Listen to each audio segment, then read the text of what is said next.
In July, the Las Vegas Chamber took 100 business and community leaders to Washington, D.C. for its annual D.C. fly-in to advocate for you and to be your voice on Capitol Hill. During that trip, we met with our Nevada congressional delegation as well as other decision makers, such as Labor Secretary Alexander Acosta, about Nevada federal issues that impact you. I'm here with Paul Merrigan, who is the Vice President of Government Affairs for the Chamber. Welcome, Paul. Thanks, Mary Beth. Thanks for having me today. Yeah, thank you. Paul, what were some of the top priorities on our D.C. trip fly-in? I think for our chamber, it was 5 main areas. One was, of course, healthcare association plans with Secretary Acosta. Part of it was reinforcing the chamber's opposition to Yucca Mountain, Colorado River rights, I-11, and then cybersecurity funding and Homeland Security funding. Was there anything important that you were really able to take away from that trip coming back? I think part of it is actually just the phenomenal meetings the chamber had with Secretary Acosta. I think that's unique to get that time with the cabinet secretary, to meet with our leadership in Washington, D.C., and really get the support from him for the chamber to move forward with the association healthcare plans. I think that was a huge takeaway for our membership and for the business community as a whole in Nevada.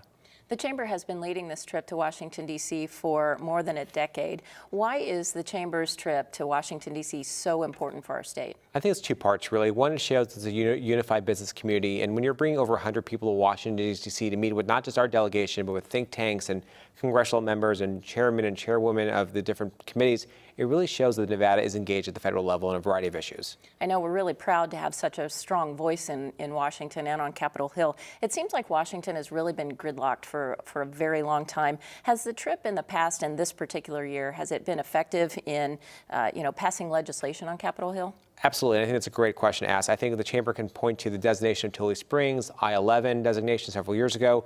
The Chamber has been very successful on the federal level on legislation that really is transforming our community. And what would you say was the most important thing regarding I-11 and the caucus that we have there? I think part of it is just building the awareness on Capitol Hill about the need for connecting Las Vegas and Phoenix with an interstate project. We're going to be opening the Nevada side on August 9th, which is great, and we've been working with the Arizona side to help them with their process and expedite those requests to move the project forward in Arizona. You have about 280 miles that still has to be constructed in that state. So moving forward, I know this year we moved the trip to July, but next year it will be in September, correct? Yes, September 2019 was not as humid. Exactly. So again, looking ahead, why would you encourage local businesses and members of the Chamber to attend the Washington, D.C. fly-in? I think part of it's also an opportunity for you to really network with 100 top business leaders in Nevada. When you're in that setting, you're getting to know each other, communicate, and share ideas, but you're also getting to build relationships, not just the Nevada delegation, but also with folks outside the state, interacting with think tanks like Brookings Institution, Ed Trust, the Wilson Center, American Gaming Association. We're very proud of the robust agenda we do every single year in Washington for our members. Well, Paul Merrigan, Government Affairs Vice President at the Las Vegas Metro Chamber, thank you for the great job you do. Thank you. It was a huge success this year, and we appreciate it. No, thank you. It's always a pleasure. All right. Paul Merrigan, Vice President of Government Affairs at the Las Vegas Metro Chamber. Thank you for watching.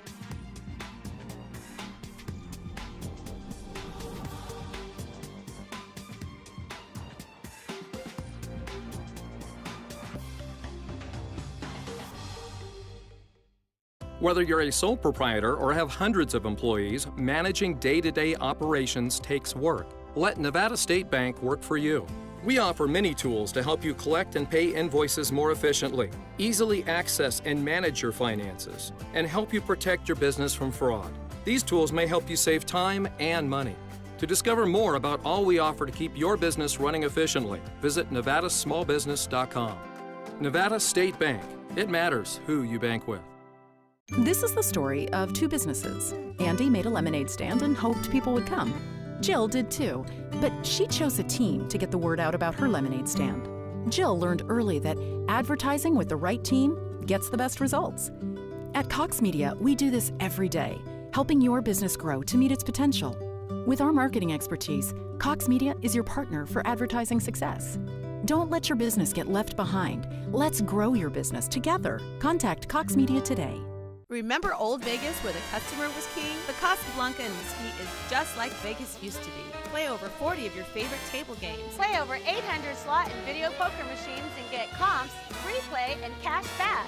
Get away and play 2 18-hole championship golf courses. Or pamper yourself in our full-service salon and unwind in our world-class spa. Now this is my kind of getaway. Reserve your $99 golf or spa getaway today. It's just like Vegas used to be. I'm Dennis Conway, the owner of Conway Communications, and I referred Gary Krupp to City National. When I was going through the process of buying my distributorship, I reached out to Dennis. You know, I trust his judgment. He's a great friend. And when he came to me and asked me who I use, the easiest recommendation ever is City National. The main difference is the personal relationship. You know, you walk into the bank, everyone knows you by name. It's just a totally different environment.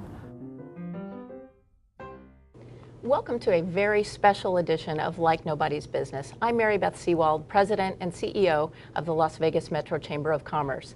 We are here at our nation's capital in Washington, D.C., leading a group of about 100 business leaders and community leaders from across the state advocating on behalf of our businesses on Capitol Hill.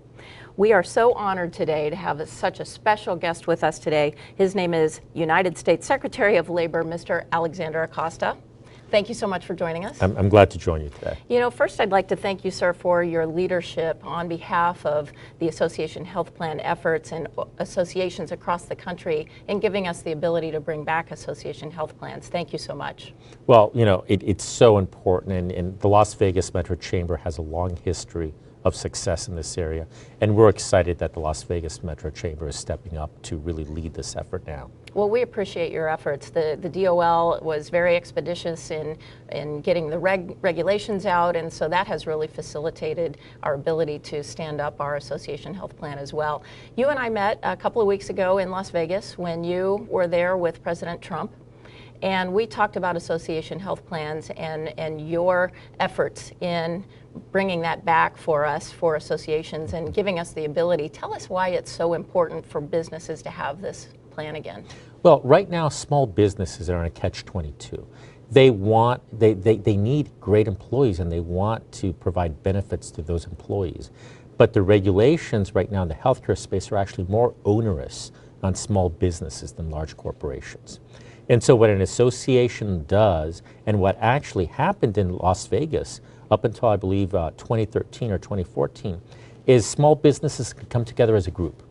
And they can go and they can purchase health insurance as a group through the chamber or through other associations, and that changes the playing field. Instead of one small business, you have thousands of small businesses. Much greater bargaining power, much greater scale. And most importantly, the regulations are the regulations that apply to the large corporations. They're a lower level of regulation, and you can spread that regulatory cost across all the businesses. Well, and as you and I discussed in Las Vegas, you're talking about small businesses, medium businesses. I shared with you a story that we had happen in Las Vegas where we did a poll of our members, and so many of them told us that they were having to get second jobs just to pay for their high health care costs. So we're thrilled to be able to have the opportunity to help them. You know, it's become so difficult. Estimates are that association health plans will reduce the cost per individual of health care from between $2,000 and $8,000. That is a big, big difference for so many individuals and so many small businesses. Well, and we appreciate the power of collaborating with you because the Chamber knows that this is such a much needed effort on behalf of our small businesses, and that's what the Chamber does, you know, in terms of supporting our businesses and our members. It's key for the economy as well. And what's great is that this is providing real services to the members of the Chamber. It's not just saying we're going to come together, but we're going to come together and we're going to help you help your employees and your workers in very real and tangible ways. And you've actually expanded the regulations to include sole proprietors as well. That's right. So sole proprietors, individuals who run their own business, they're employers and their employees. And so you have all these sole proprietors across the nation that right now are in the individual market, but they are employers, and so associations like the Chamber have the choice of whether to include sole proprietors in these plans. And for individuals, that's so important. Well, we're proud at the Chamber that you, as Secretary of Labor, have placed your trust in the Chamber and our leadership abilities in this innovative program, and we really appreciate what you're doing. Do you have any advice for the Las Vegas Metro Chamber and or other chambers across the country as we launch these association health plans? Well, what's exciting about this is the Las Vegas Metro Chamber can look at this and say, we want to go in this direction. And then a farm bureau in another state can look at it and say, we want to go in another direction. And an industry association can go in a third. So in essence, we're creating competition. We're empowering you to decide how you can best help your members. And so we think it's important for different associations to do what is best and right for them. How are you, or how is the Department of Labor encouraging insurance carriers to expedite working with, for example, the Las Vegas Chamber or other associations? Well, insurance carriers worked with us when we were writing the rule. We've been writing this rule for about 8 months, and insurance carriers have been coming into the department and giving us their views throughout this process. And so they're familiar with the rule, they know the rule. And you know, our hope is, as various individuals put out requests for proposals, that insurance carriers will pick that up, because you know they want to be part of this market as well. Is there anything specifically that you would advise the Las Vegas Metro Chamber to do in our next steps? Because you've told us that we're much farther ahead, we think, than most other organizations, which we're very proud of. But we would like to be even more aggressive and assertive in being able to provide this service. Well, you responded within the week. We announced the rule, I think, on Tuesday, and I read that the Las Vegas Chamber on Thursday had already expressed interest. And so it's hard to be further ahead than a 2-day turnaround. But let me say, you know, I think the important part is to really put out a request for proposal and get multiple insurance companies, because now there's an economy of scale and a bargaining power. You know, small businesses have to accept a price that they're quoted, but an organization like the Las Vegas Chamber has the power to negotiate. And that is so important, because you can negotiate so you can provide quality health care at a much more affordable price, and that's a game changer. All right, Secretary Acosta, if you'll stay with us for just a moment, we'll have more questions and answers with you. Absolutely. All right, very good. Stay with us, we'll be right back.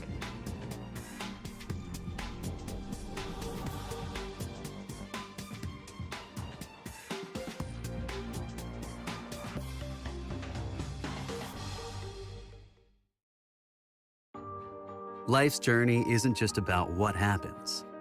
At Nevada State Bank, we believe it's about who it happens with. The people who are there for I Do and for Welcome Home.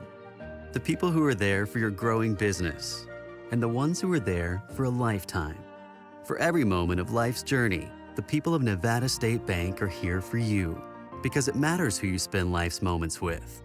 And it matters who you bank with. Nevada State Bank. This is the story of two businesses. Andy made a lemonade stand and hoped people would come. Jill did too, but she chose a team to get the word out about her lemonade stand. Jill learned early that advertising with the right team gets the best results. At Cox Media, we do this every day, helping your business grow to meet its potential. With our marketing expertise, Cox Media is your partner for advertising success.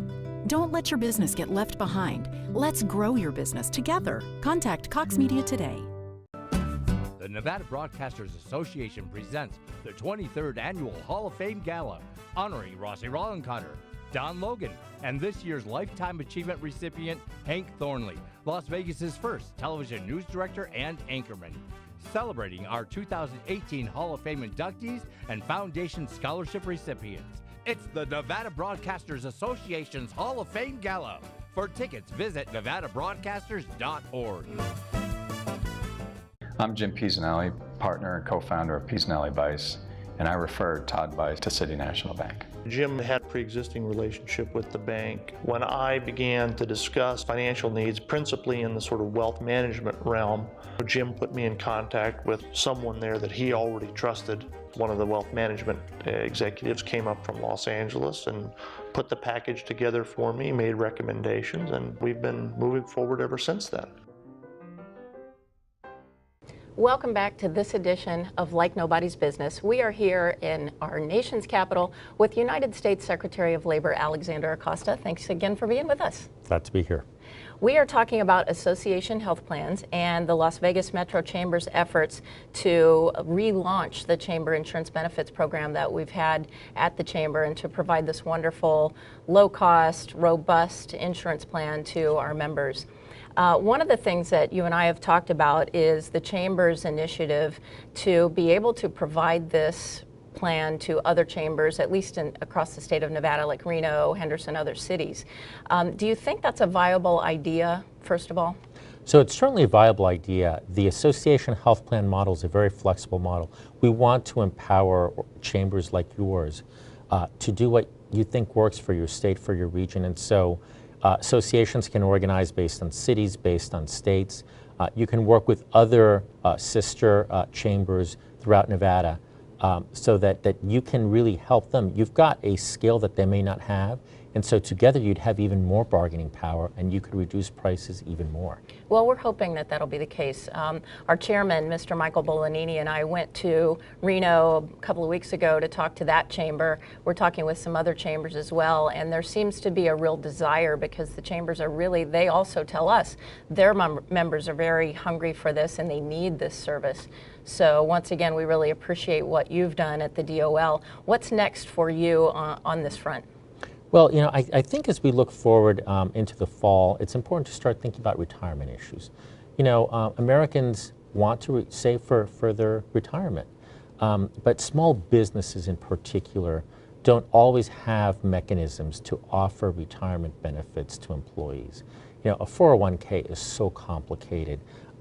What's called as a SEP IRA is very complicated. So we're starting to think of simplified retirement vehicles so smaller businesses can tell their employees, look, if you want to save for retirement, if you want to take a little bit out of your paycheck, we're going to help you do that. Well, that's a very interesting program. How did you come up with that, and what are the next steps on that front? Because that's another very interesting thing that we might be interested in. Well, it's so important, and we're starting to think about this, so this is very preliminary. But if you look at our economy is thriving. You know, Americans are making more and more, and so if we're going to make a push around retirement, the time is now when the economy is doing well, when people are getting a little bit of extra income, then more people have the ability to put a little bit aside for later.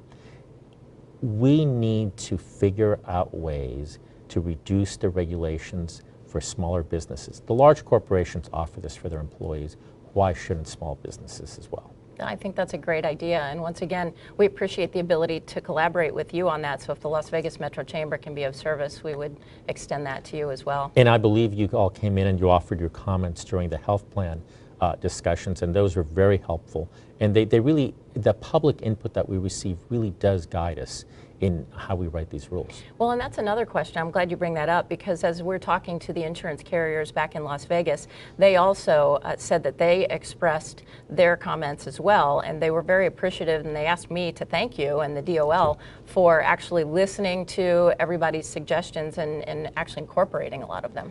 So it's so important. It's called notice and comment. And the best rules are ones that take a lot of information. We don't always agree. We don't have to agree. But let's listen, and let's listen to all the comments so that we can incorporate them and consider them when we're writing these rules. Okay. We're here on Like Nobody's Business with Secretary Acosta, and we'll be back right after this.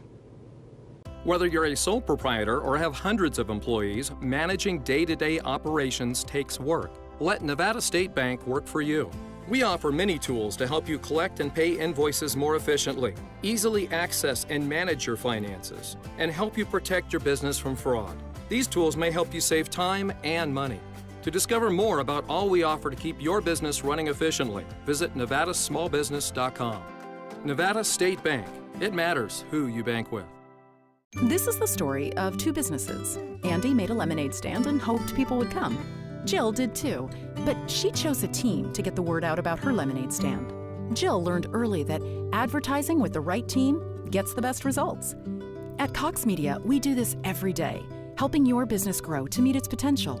With our marketing expertise, Cox Media is your partner for advertising success. Don't let your business get left behind. Let's grow your business together. Contact Cox Media today.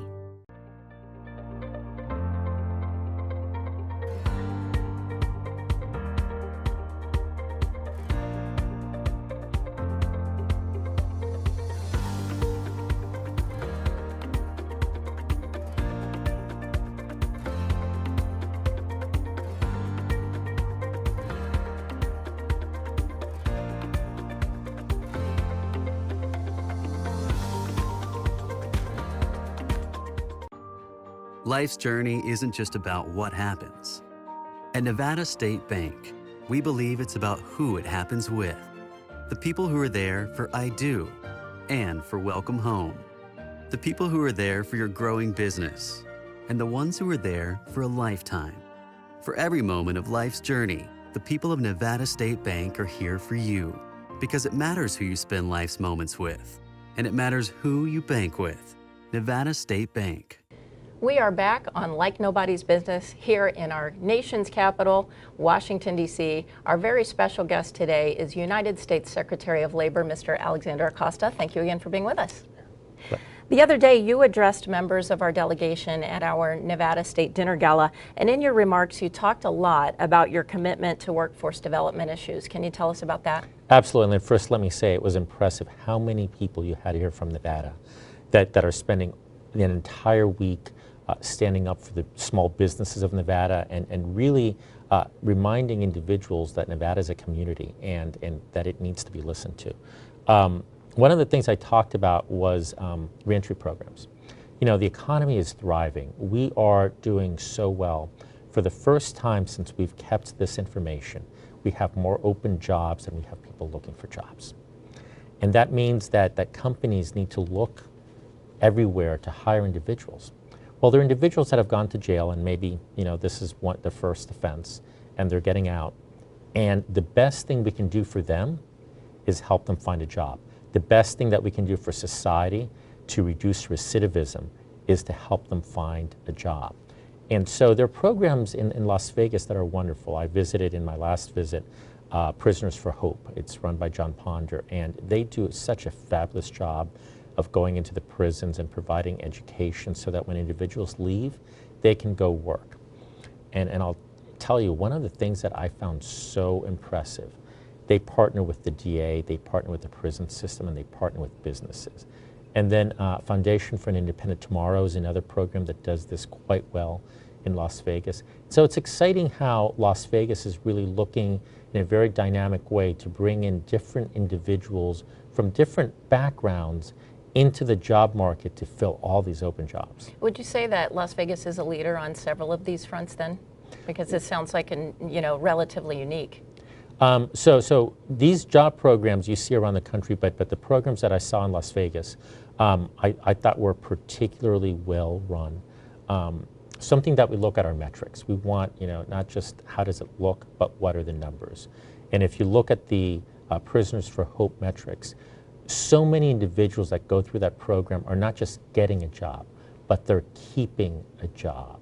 And that's what matters. If an individual goes back to work and becomes a tax-paying member of society, that is a win for everybody. I know finding skilled workers is one of the toughest things across the country. We hear it from our members at the Chamber of Commerce in Las Vegas all the time. They say the talent pool is shallow. So this would be a great solution for that. This is a great solution. Let me just say that the talent pool, when I hear the talent pool is shallow, I hear we need to do something because we've got great Americans looking for jobs. They simply didn't have the opportunity to gain those skills. And so a little bit later today, the president's going to be signing a new executive order, bringing together the Department of Commerce and the Department of Education, the Department of Labor, and others to focus on these workforce education issues. Because we have the educational institutions, they're just not teaching the skills that the workplace is demanding. Sometimes we're teaching what was needed 10, 15 years ago, not what's needed today, and certainly not what's needed tomorrow. And so we need to make sure that we respond as quickly in providing skills as the market responds when they're changing technology. There's a big gap between what the companies of today need, whether it's technology or medical fields and so forth. There's a big gap between what they need and how we're training our workforce as well. So this would be a solution for that. That's right. It's called the skills gap. And we see it, and it can be measured. And we need to make sure that our educational institutions react quickly and nimbly to fill that skills gap. What can businesses do to be a better help in this arena? Well, businesses need to partner with educational institutions, and educational institutions need to partner with business. We're changing the way we offer some of our grants to require matching funds or matching donations of equipment from business, because it's so important that education and business work together, and we want to make sure that that partnership is really, really deep. That's wonderful. You know, on another note, we like to say in Las Vegas that, of course, we're an international city, and at the Las Vegas Metro Chamber, we talk about being a global chamber. So what would you say to us in terms of really spreading our wings in that arena as well, and branching out and being more international and being a more global Chamber of Commerce? What advice would you give us toward that end? Well, I think that's a great thing to do. You know, technology now makes it so easy to reach out beyond our city borders and really engage businesses elsewhere. And you know, we can use technology now to upskill Americans pretty much anywhere. What are some of your other priorities that you're working on at the DOL? So we're very focused on apprenticeships and opioid treatment. You know, we've got so many Americans that you know, have become addicted to opioids. The Bureau of Labor Statistics did a study recently. They asked individuals who are not working, did you take a painkiller yesterday? 44% of adult men, 25 to 54, who are not working answered yes. Was it a prescription painkiller? 31% said yes. And that's awful, because you go to see a doctor, you have surgery, the doctor gives you an opioid, and you trust your doctor, and so you take it. And next thing you know, now you're addicted to this. And it affects your job, and it affects your family. And so a lot of these opioid treatment facilities, they're great, but they don't treat the whole person. They don't ask, do you need skills? Do you need it? You know, is this an opportunity to gain further education? So we're working with opioid treatment facilities. When someone leaves the facility, we want them to have the skills necessary to have a family-sustaining job, so that you can have a great job and you can sustain your family, so you don't end up in a position of having to go back on opioids. I know this is a big problem in Nevada as well, and our Governor Sandoval, has really taken a proactive approach on finding solutions for opioid abuse. And so is there anything that the Chamber and the business community can do to that end as well? Well, I think it's important to not stigmatize. When businesses are looking to hire, you know, it's hard to find the perfect employee that has no blemishes, that has never had an opioid issue, that has never had a criminal issue, that has never had any other issues. Individuals make mistakes, and it's important to look at the individual and say, where are they now? Are they going to be a great worker? And if they are, to hire them for who they are now. Okay, excellent. Thank you so much, Secretary Acosta, for your service to this country. Thank you for all your work and for your diligent support of the Las Vegas Metro Chamber. And thank you for what you're doing for the Chamber as well. Thank you. Thank you. That'll do it for this edition of Like Nobody's Business. We'll see you next time.